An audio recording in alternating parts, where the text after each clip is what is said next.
So we're into the new term now, it started, and we've been looking to our curriculum for the year ahead, and one of the main subjects that we're going to focus on is the legal developments. There's lots going on. We've seen Midjourney being sued and of course the Anthropic case, which I do want to talk about now, and that's sort of the reason for putting this video out.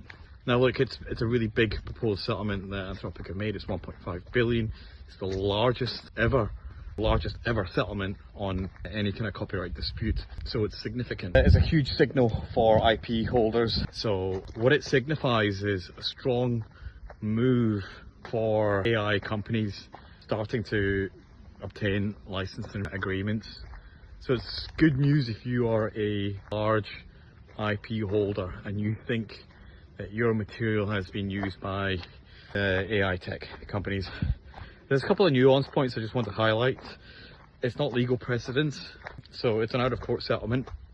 That settlement itself, the framework for it, is yet to be approved. We think it will be approved, but it's still out-of-court settlement, so it doesn't give you the legal clarity as such. That being said, there's a couple of opinions made throughout the hearings which could be useful. The judge in the case did think that the issue here is the retention of data that has been obtained inappropriately.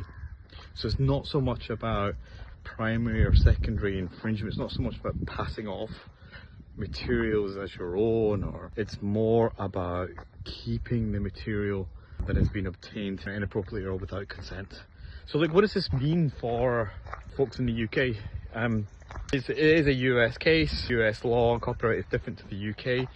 US law is about fair use exemption. They have a fair use exemption. We don't have that here in the UK. We have slightly stricter copyright laws, but nonetheless, it's a huge signal for the industry. So if you are a large IP holder and you believe that your material is being used by these AI firms, as I said, you should be taking action now to explore your rights for obtaining a licensing agreement. That's something we can help with.